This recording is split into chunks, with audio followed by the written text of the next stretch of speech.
take a breath and give ourselves a round of applause, and the RGS a round of applause for making the meeting today possible.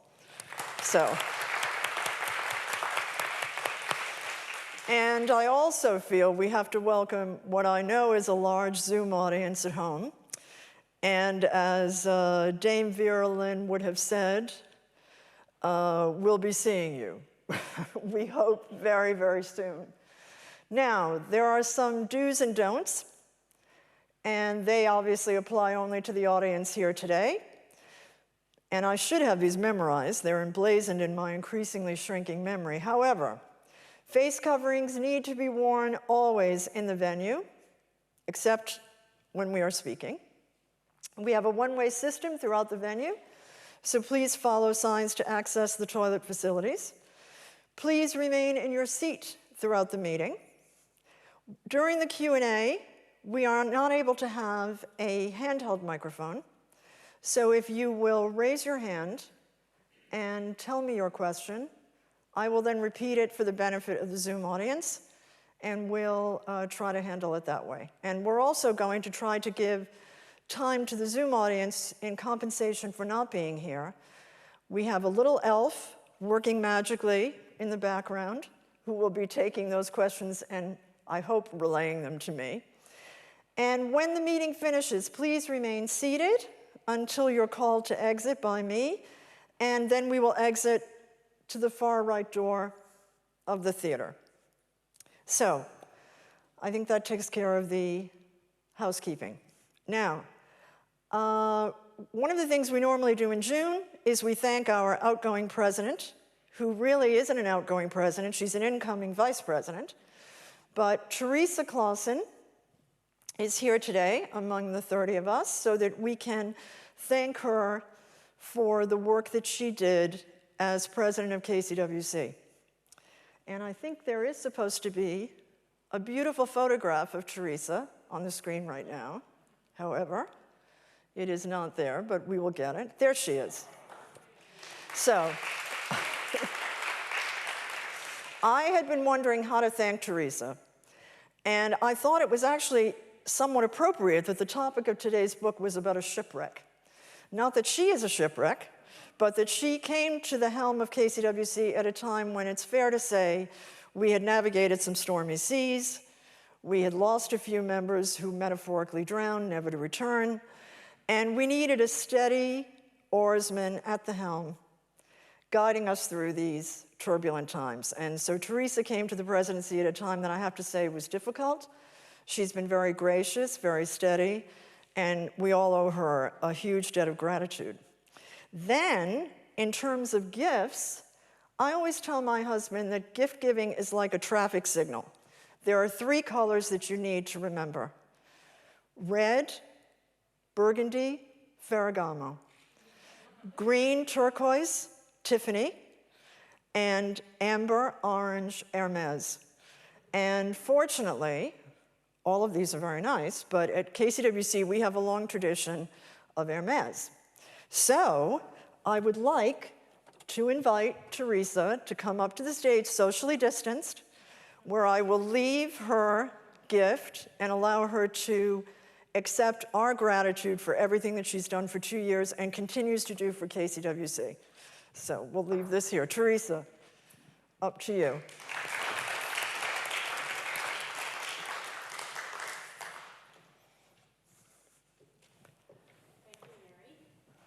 Can everyone hear me okay?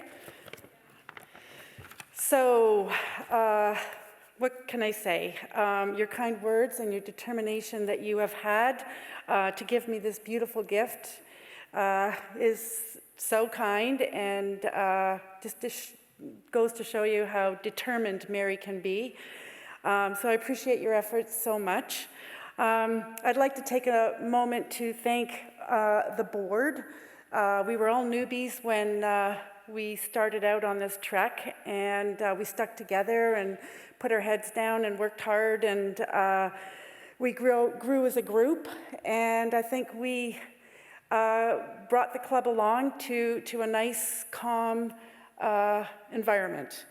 I'd also like to make a comment. Suzanne Schultz, in particular, has been a constant support and an invaluable volunteer during my time as president, and I'd really like to give her just a huge round of applause and thanks.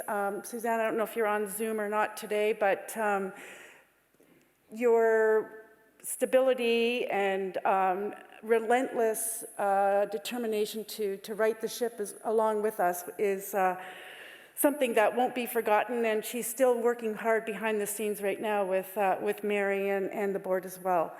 I'd like to also give a shout out to Mariana Aslam and Ava Awali, who also helped me in the transition in the first year.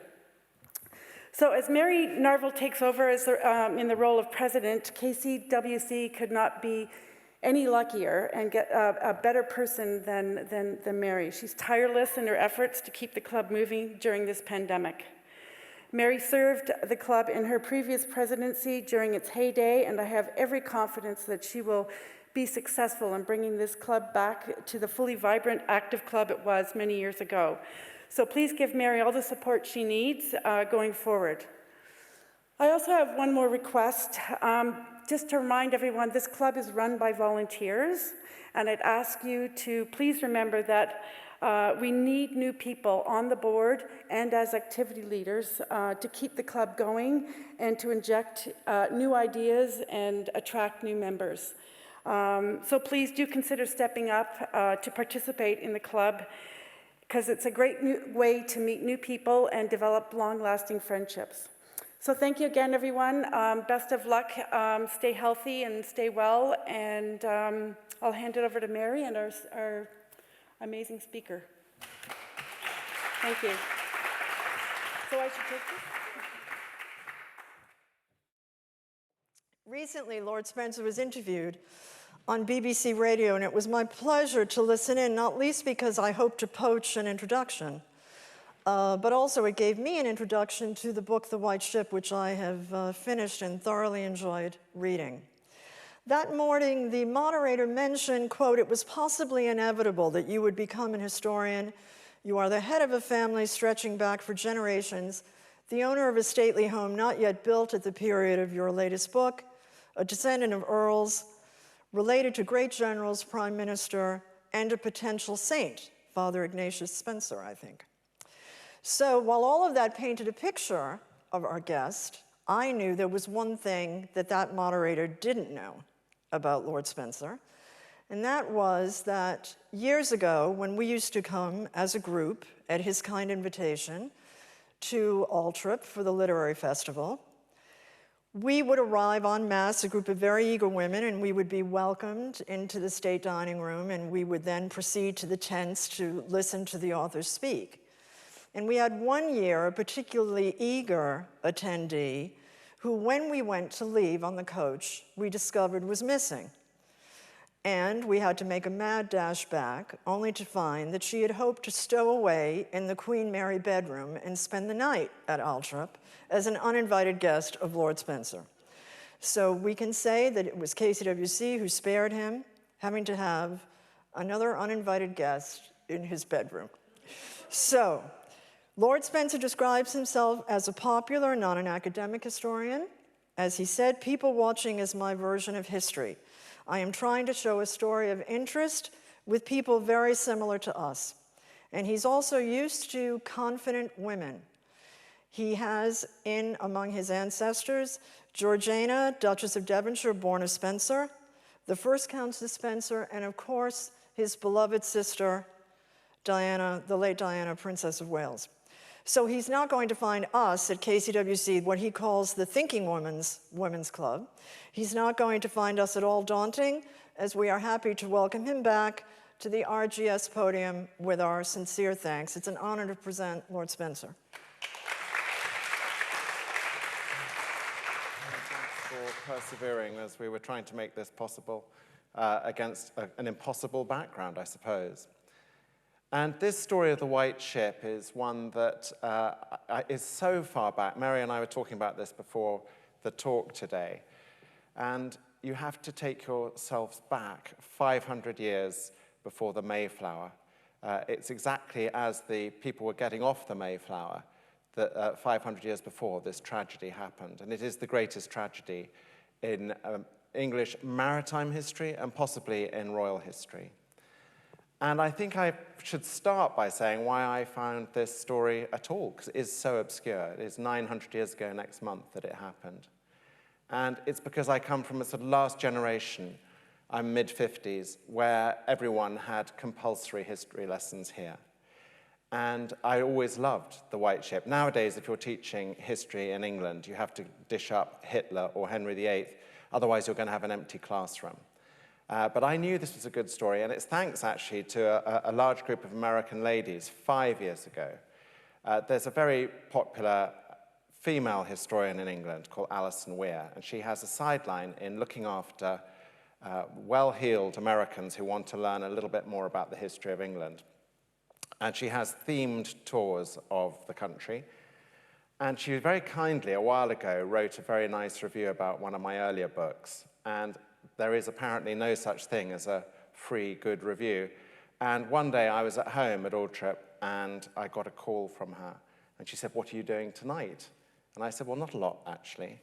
And she said, "Well, I'd like you to be the keynote speaker in 5 hours' time in Leeds Castle." And I said, "Okay, so what would you like me to talk about?" And she said, "I'd like you to talk about the Queens of England." And I said I could do that, but I knew it was quite a knowledgeable audience. And as I sort of compiled this speech in Cafe Nero in Maidstone, using Google quite a lot, I realized that Queen Victoria, Queen Elizabeth I, these people would be quite familiar to the audience. So I threw in a woman who you'll meet in this story who became very nearly the Queen, should have been the Queen, but wasn't. So if I take you back to 1066, which is a sort of staple date in British history, that's where this story really begins, with William the Conqueror. And William the Conqueror is seen as this great invader who took over England, but in fact he was the rightful heir in his own mind, and certainly in the popes. The Pope blessed his mission. But it was an incredibly dangerous gamble to leave Normandy to take England. And his wife, one of a huge number of very strong female characters, true characters from this story, she was called Matilda of Flanders, she decided to bless his great expedition.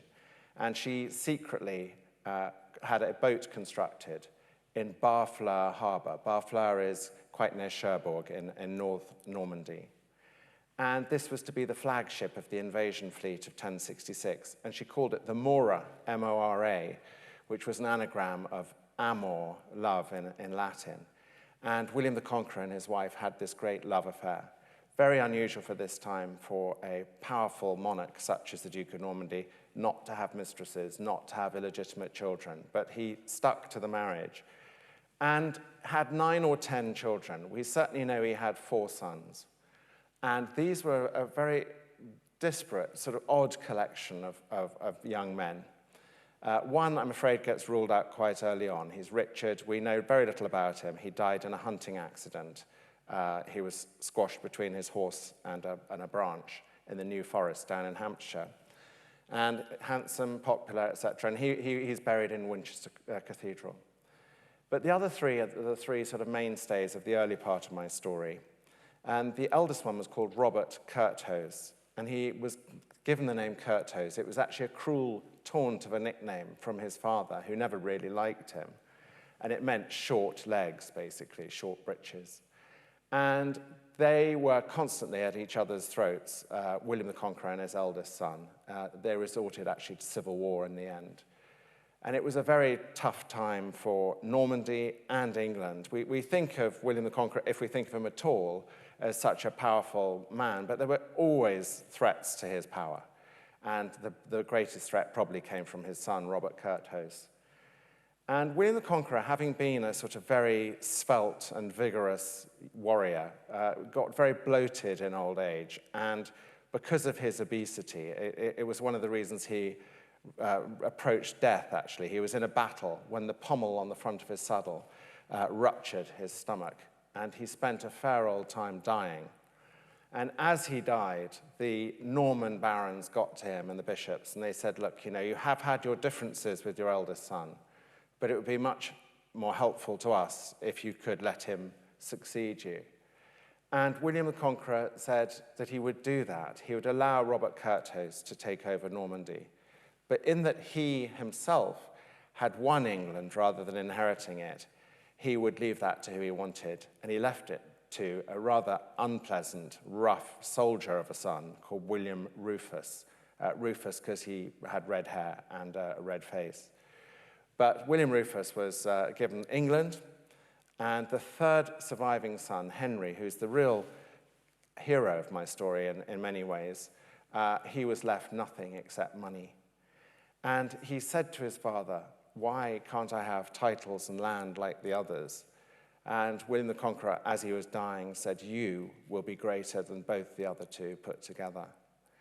And this is the beginning of this extraordinary life tale. And it is basically the White Ship, the book, is the Greek tragedy, the arc of Henry, the man who becomes Henry I, that fourth son. It's the arc of his life. He was set off on a traditional aristocratic path. He was probably, as the fourth son, he was going to be in the church. That was a place a safe place to put a youngest son. And he was literate, the others were not. William the Conqueror couldn't read or write, he couldn't speak English. He was a rough soldier himself. And the two other sons, Robert Curthose, who got Normandy, and William Rufus, who got England, saw this youngest brother as a non-entity. And they used him and abused him, they imprisoned him, they took his possessions off him. They used one against the other. They always just treated him as a nothing. But this moment came in Henry's life where he seized his opportunity. And he was hunting at the beginning of August in 1100 with his brother, William Rufus, the King of England. And William Rufus received a direct hit in the chest from a stray arrow. And we know that he knelt to the ground, couldn't speak, and then tottered forward and drove the arrow in and died immediately. And Henry I, a very ambitious man, but he kept his ambitions quiet, and he left his brother there and raced to Westminster Abbey to be crowned the new king. And it's such a funny period this time, because essentially there was a line of succession, but if you were quick enough, you could grab the crown if you were strong and had the wherewithal to do it, because everyone was on your side in a way. The most dangerous time in 900 years ago of being alive was between the reign of one king and the next. You could do anything in that period. There was no law. You could murder somebody. You would never be held to account because you hadn't broken a king's peace if there wasn't a king. So Henry found himself king. And then his most dramatic and important duty as king was to produce an heir. And he married, he was a very fertile young man and had 22 illegitimate children, which is excessive even by English royal standards. And then he looked around for a suitable bride, and his eye alighted on this girl who was Matilda of Scotland. And she was a princess descended from Alfred the Great. So very, very strong English genes. And that was popular because the Norman invaders were going to blend their genes with the ancient ruling house of England. And the first child I mentioned briefly in my introduction was Matilda, another Matilda. There are so many Matildas. But this young girl is packed off as a child to become the Empress of Germany. And that is considered a huge compliment to Henry I, that somebody as powerful, the most powerful man in Europe, essentially, had chosen his daughter to be his bride. And then we have a second child produced, and he is called William Atheling. Atheling is rather like Prince of Wales. It means William, the future king. And we know a bit about this boy. He was much loved by his father. We know that because when Henry was away on one of his endless campaigns, he wrote to his Archbishop of Canterbury and said, "Please look after my boy." And then we know he was blonde, and he was good-looking, and he was spoilt, and he attracted a crowd of sycophants who lived off the back of him. And apart from that, we know very little. We know that he was, he lived life to the full, but he was only a teenager at the point we know of him. His father took him on campaigns to learn about military stuff. He took him on diplomatic missions to teach him about that aspect of kingship too. And the main thing that Henry wanted out of his son was to have him recognized as the future King of England and Duke of Normandy. And the main person who was against this was this rather wonderful French king called Louis the Fat, who decided that it was too much to have England and Normandy both locked together as a powerhouse, and he wanted them divided up. So there is 4 years of warfare before the white ship set sail, between 1116 and 1120, and it's all about France versus England, with England wanting this young boy, this beautiful young heir, to be recognized by the French as the future powerhouse that he has to be. And Henry I manages to pull this off with an astonishing success in battle. And Louis the Fat says that he will recognize William Atheling. And I want to take you now to exactly 900 years ago, in November 1120. Henry I arrives at Barfleur Harbour, the same harbour where his father had got his magnificent ship, the Mora, from. And he's heading home in total triumph. And he says to his people to prepare his boat, and a man steps forward out of the crowd, and he says, "Sire, my father had the honor of captaining the Mora and taking your father to capture England, and it would be my honor in turn to take you on the finest ship that exists, the white ship." And he pointed to it in the harbor. And we know it was white, I think probably a lime wash rather than a paint. And we know it was the most powerful ship of its time, and it had 50 veteran oarsmen. These are very basic ships, though, in construction.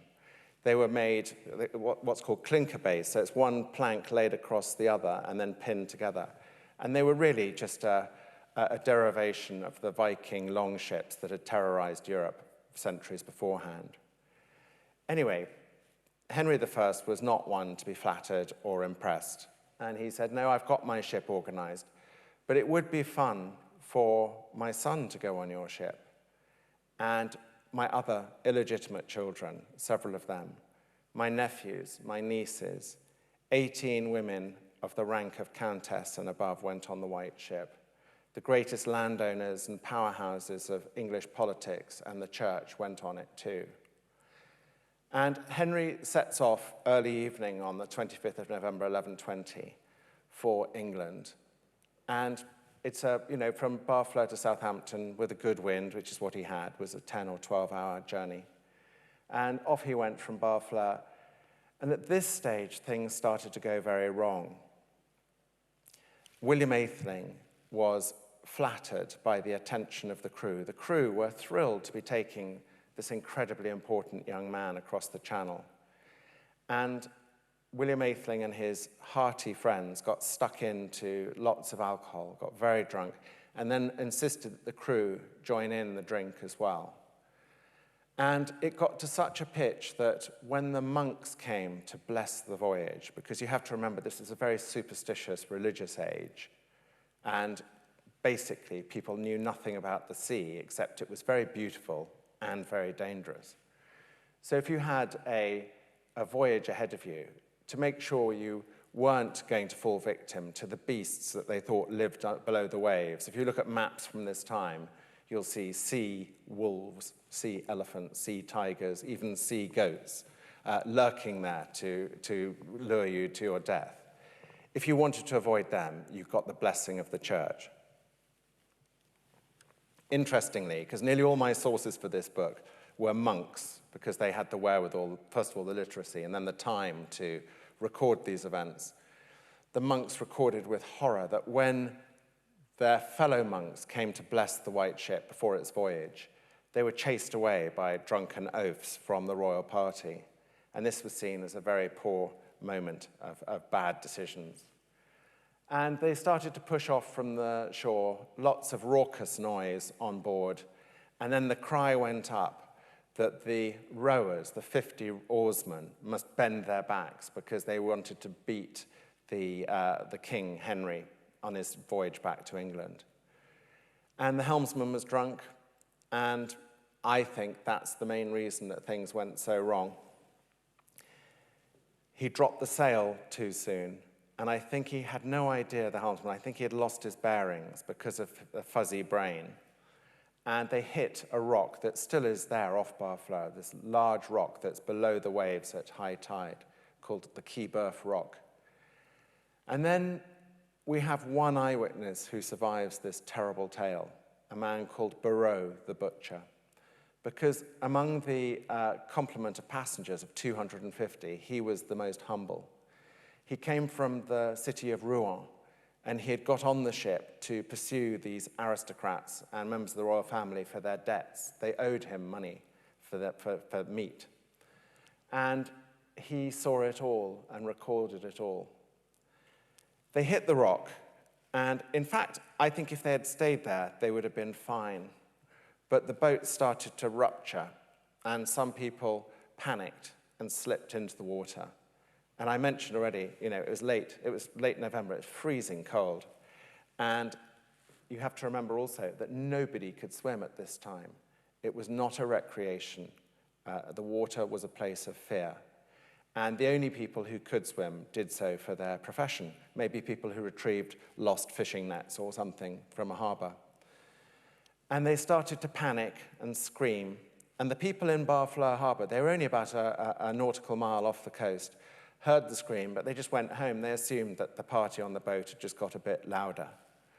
But we know that there was this moment, really, that very early on, the royal bodyguards realized that a tragedy was unfurling. And they scooped up William the Atheling, the heir to the throne, and they threw him into the one rowing boat on the white ship. And they decided to go straight for land and just leave everyone else for them to cope with the impending death. But one of William Atheling's sisters, the Countess of Perche, screamed for her brother to come and rescue her. And she insulted him as well. She said, "You're not a man leaving me here to die." And he ordered the little boat to turn around to go and retrieve her. But it went through the middle of a lot of drowning people, and they tried to clamber on board, and the boat went down. And Barreau the butcher, lying on a piece of broken mast with a man called de l'Aigle, who was one of the great warriors of Henry I's court, they watched this happen. And then the captain of the ship swam up to them on their mast, and he said, "What happened to the prince?" And they told him what had happened, and he allowed himself to drown.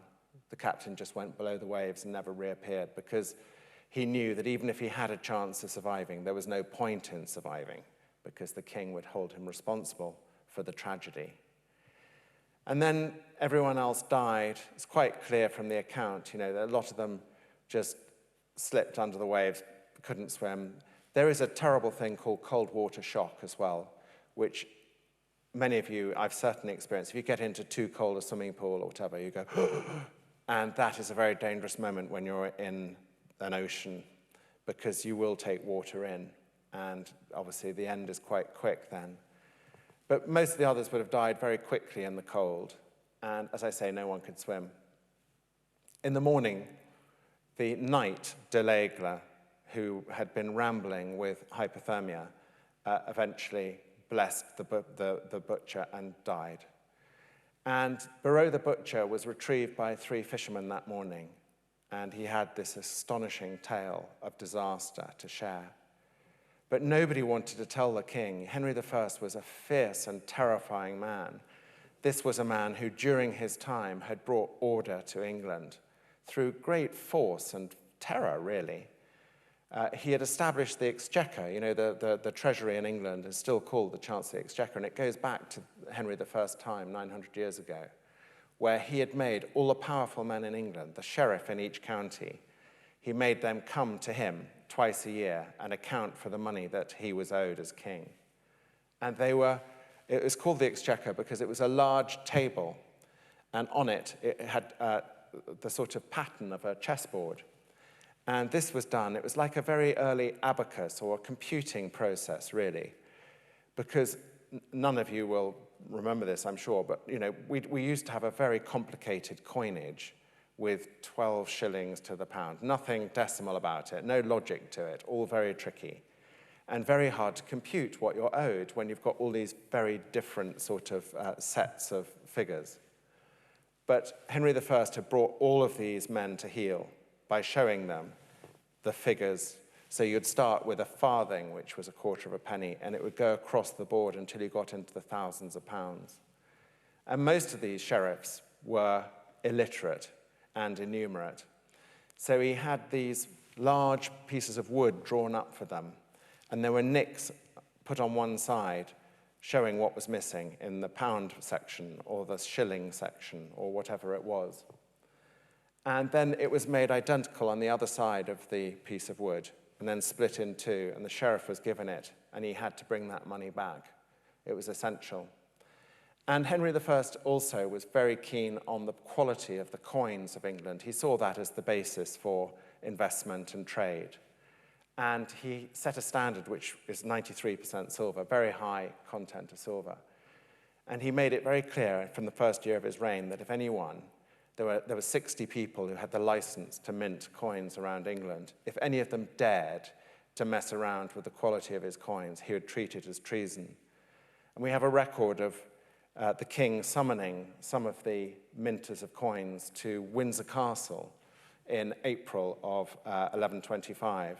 And they thought they were going to be honored for their trusted position, but they had all been caught fiddling with the coinage. And Henry I, just to illustrate what a very terrifying figure he was, had their right hands cut off and they were castrated. He lived by example, grim example. And this is so awful, this part of him, but he lived by a very rigid code, which he insisted that everyone look at. I mentioned his extraordinary number of illegitimate children. Well, interestingly, he owned up to all of them, which was quite unusual at the time.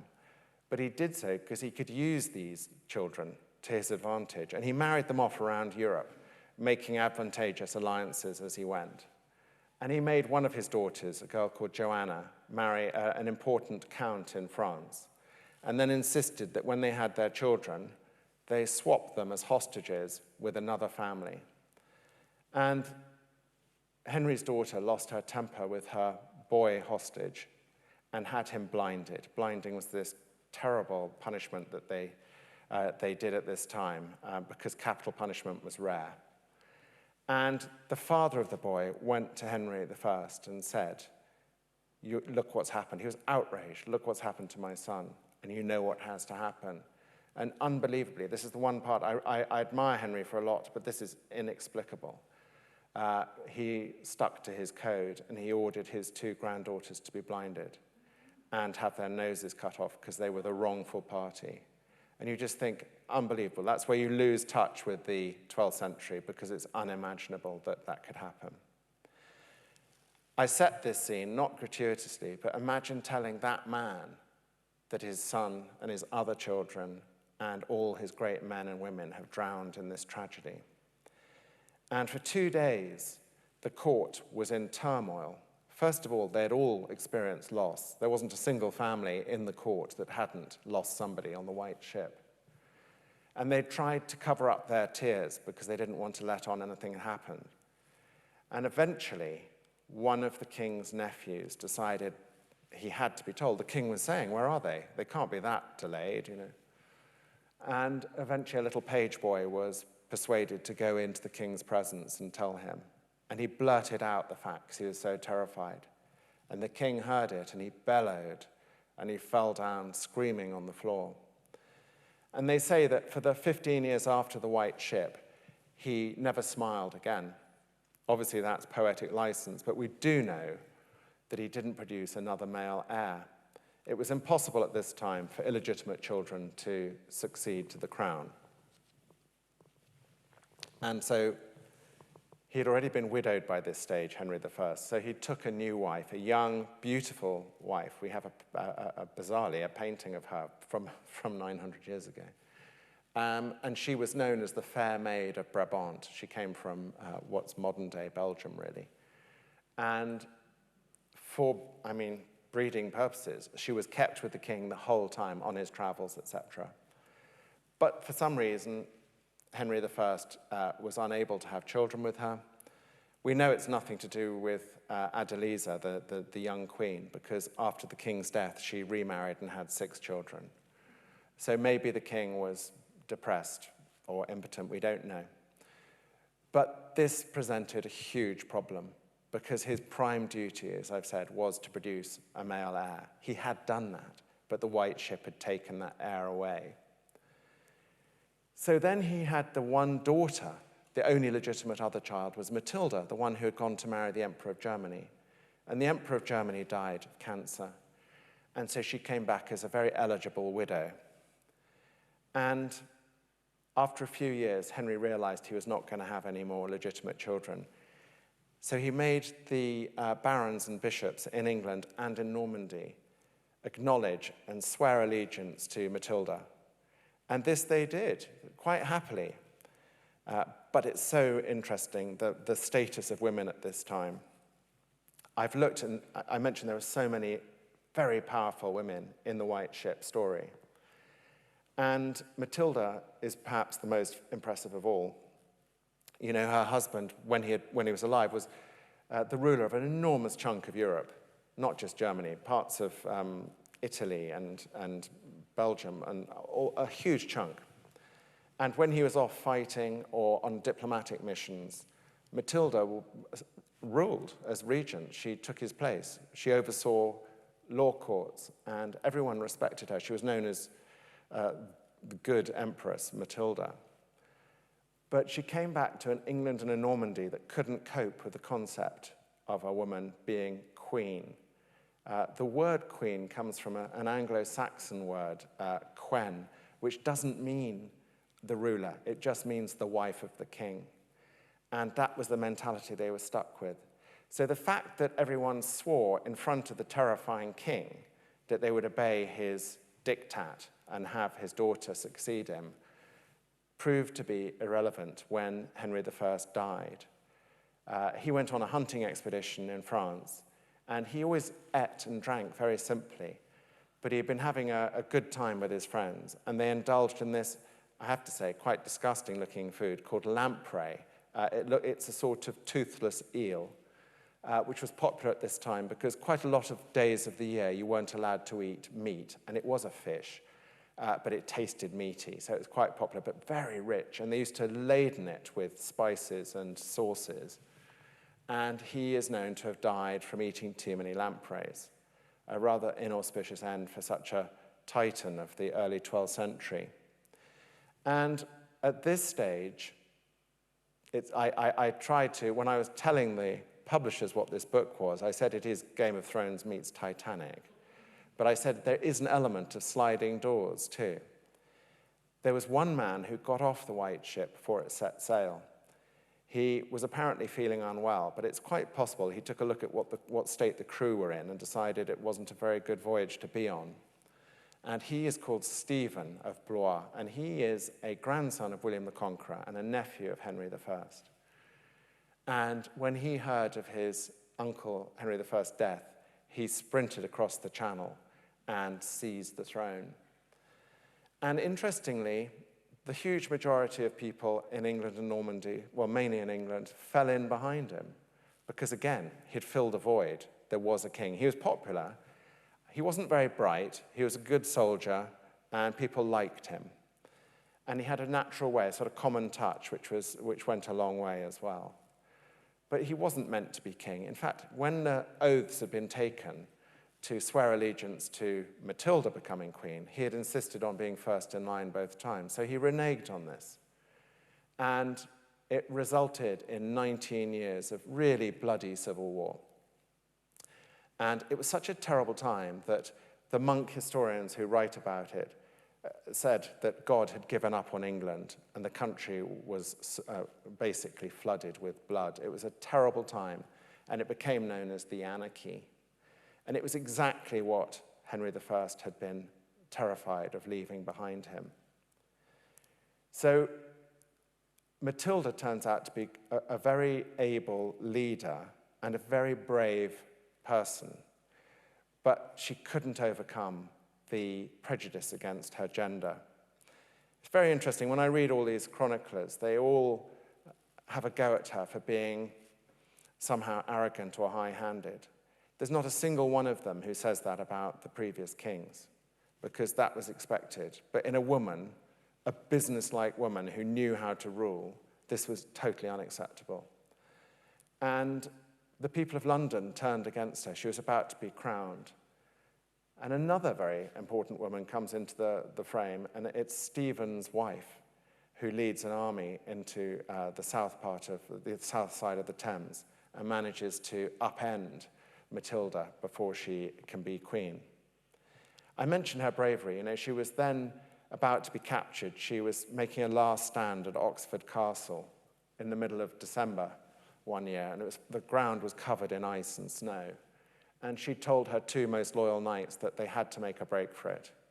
And in the middle of the night, dressed in white to camouflage them, they slipped down the side of Oxford Castle, and she walked to her allies a considerable distance away. Very resourceful and able woman, but never, never queen. The Civil War was so ghastly that in the end the church and the barons got together and said, we have to end it. And what happens then, in 1154, Stephen is allowed to remain on the throne. Basically, there's a stalemate in the war. He's given the throne till he dies, but then he's not allowed to pass it on to his children. The person who's going to be heir is Matilda's son, and he becomes Henry II. So essentially, what you have, as I tie this all together, in this one shipwreck, the White Ship, you have the destruction of all the dreams of Henry I. You have a void that's left behind. And from 1154 till the Tudors took over in 1485, you have a new family taking the throne of England, the Plantagenets. And all of that is down to the White Ship. Thank you very much.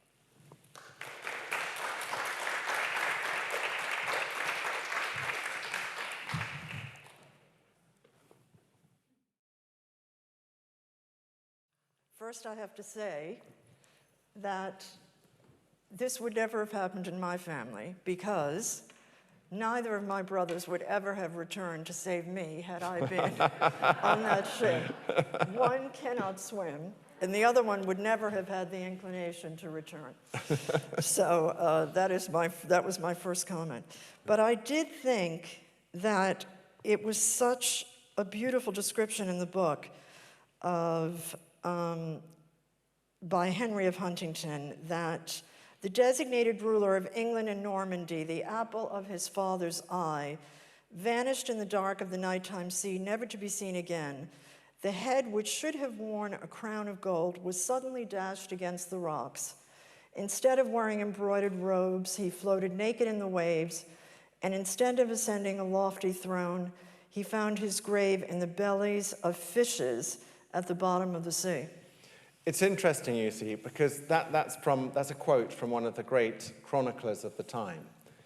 And it's so interesting because he was a monk, and he had to find a sensible reason. Why had God taken this heir? There must be a reason. And so they looked at, God was behind everything, you know, much more even than the most religiously sort of fanatical now. And they came up with various thoughts. One was that Henry I shouldn't have taken the crown and he was being punished for it. Another one was that William Atheling's mother, Henry's wife, had secretly become a nun and had therefore married God, but she had gone back on that to marry a king.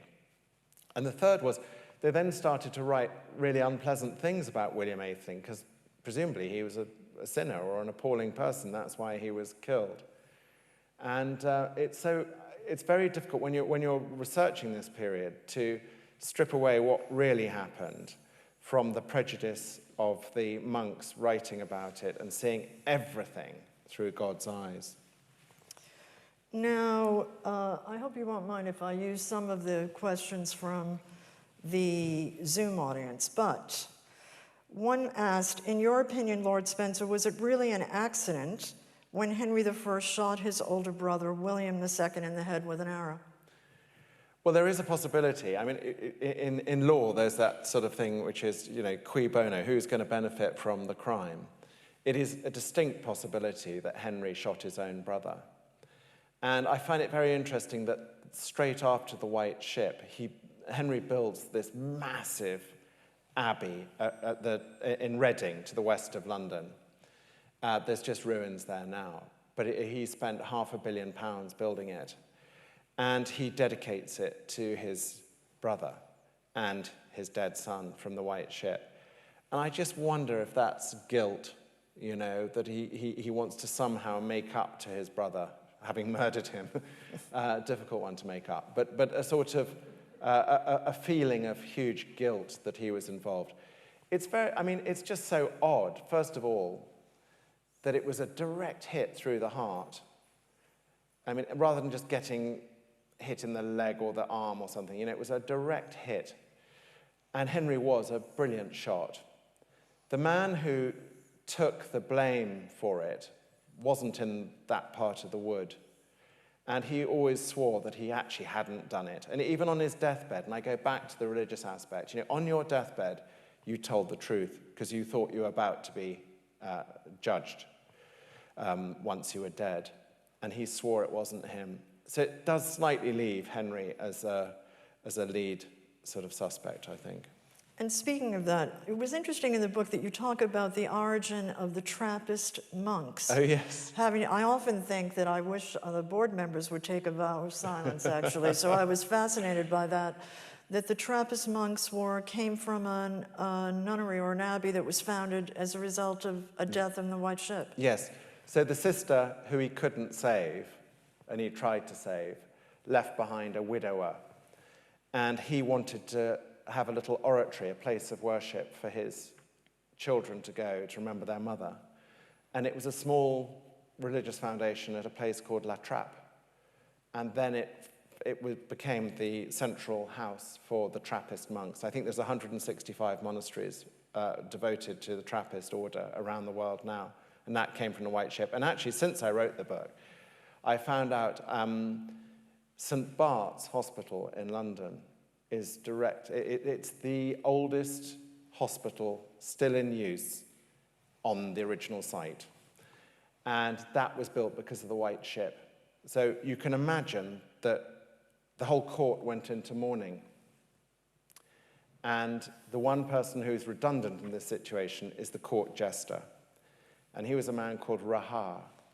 And so he decides to take the opportunity to go to Rome on a pilgrimage.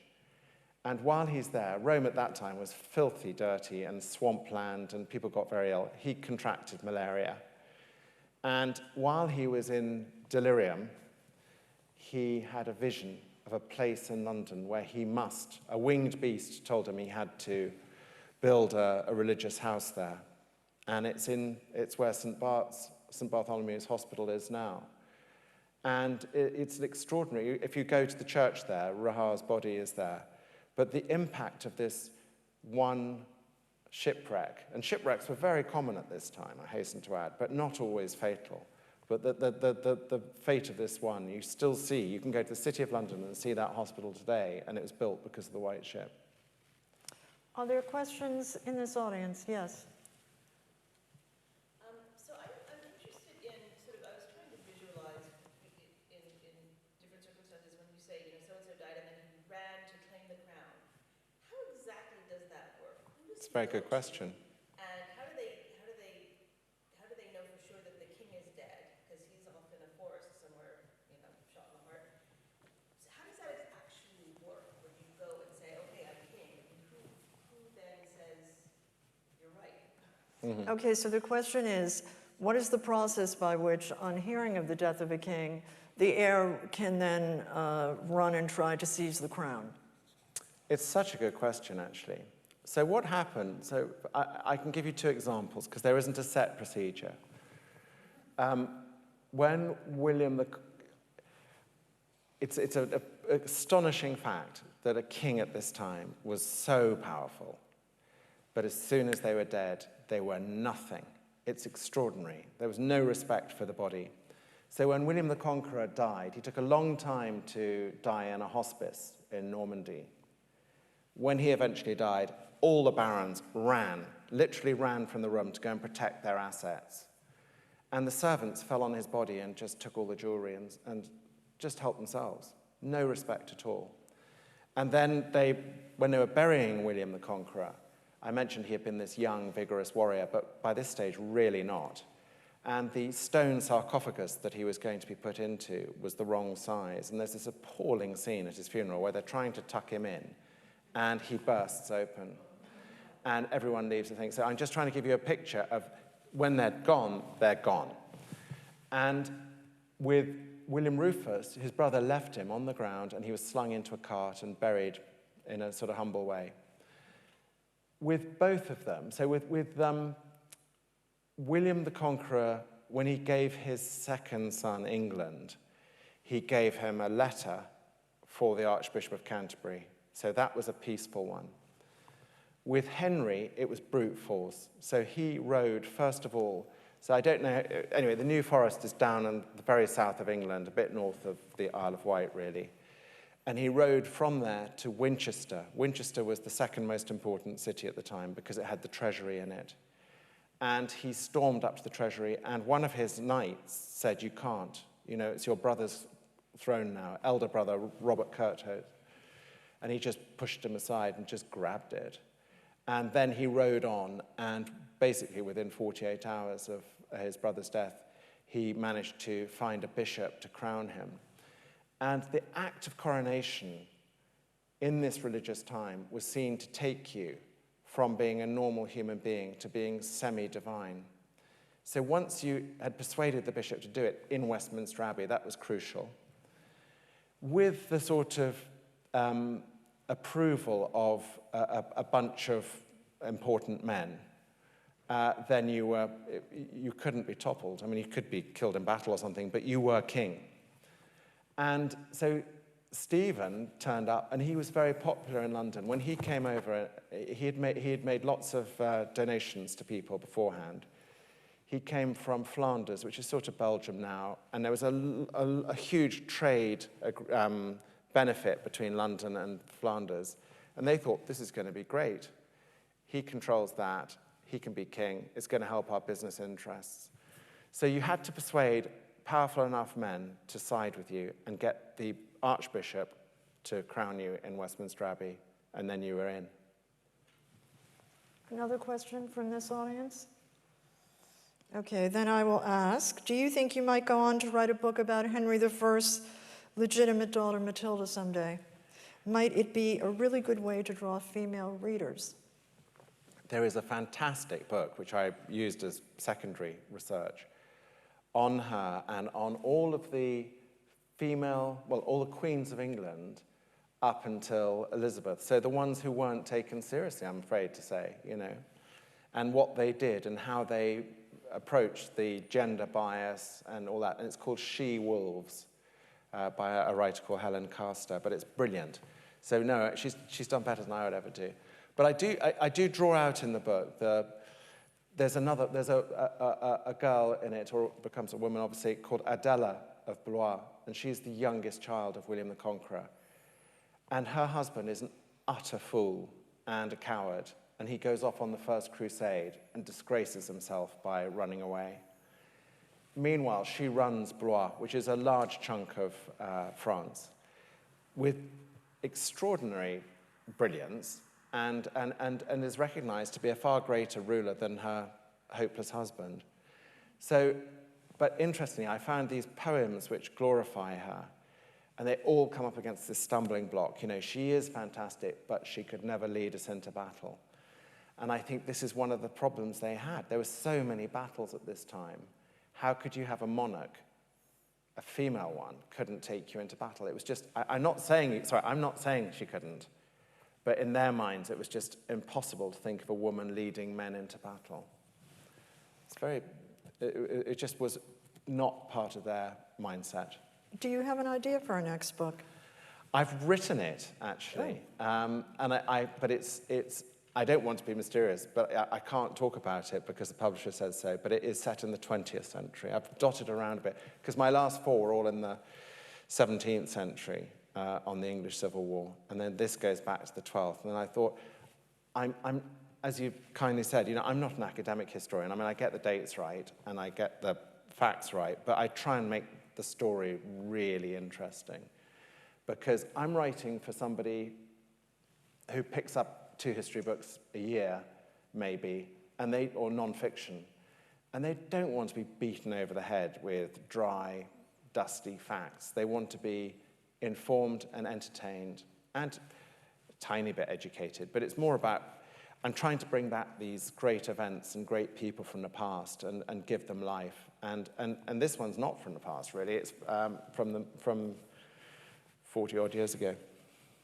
We'll wait now with another one from the audience, or no? We're all... Then I have to finish with this one because this is my favorite question of all time. Knowing what caused Henry I's death, do you avoid eating anything on a menu containing lamprey eels? I've yet to see a lamprey eel on a menu, but I tell you, if you Google them, there is nothing uglier on this earth. Sometimes you see in a newspaper, is this the ugliest animal alive? They've not seen a lamprey. It is a bit like an eel, and it's got this sort of gummy mouth, and it sucks its prey to death, and I cannot imagine eating that. The first person who ate that was either desperate or very brave. And I think, essentially, from what I read, it really was a royal favorite. But I think the secret was, it's rather like pasta in a way, it's what sauce you put on it, really. I don't think in itself it can have been a great delicacy. I don't know, somehow I can't think of it, although I don't know, eels are very big in Italy. And of course peacocks, but you're not going to let anyone take your we have a wonderful peacock. ultra peacock. Yeah. We have Tim the peacock, he's fantastic. He's beautiful and not overly intelligent. And every spring, I have a black Range Rover, and every spring he does battle with my black Range Rover because he sees his reflection in it. And he thinks there's another peacock around. But of course, they were delicacies, peacocks, you would eat them. Absolutely. So I'm going to ask you to just sit there for 1 minute because, of course, we have these rules. And I'm also going to ask Alfredo if he can switch the slide to the one that I prepared about the white ship so that we can direct people. If you wish to purchase the book, you know that there is a link on the KCWC website to do so.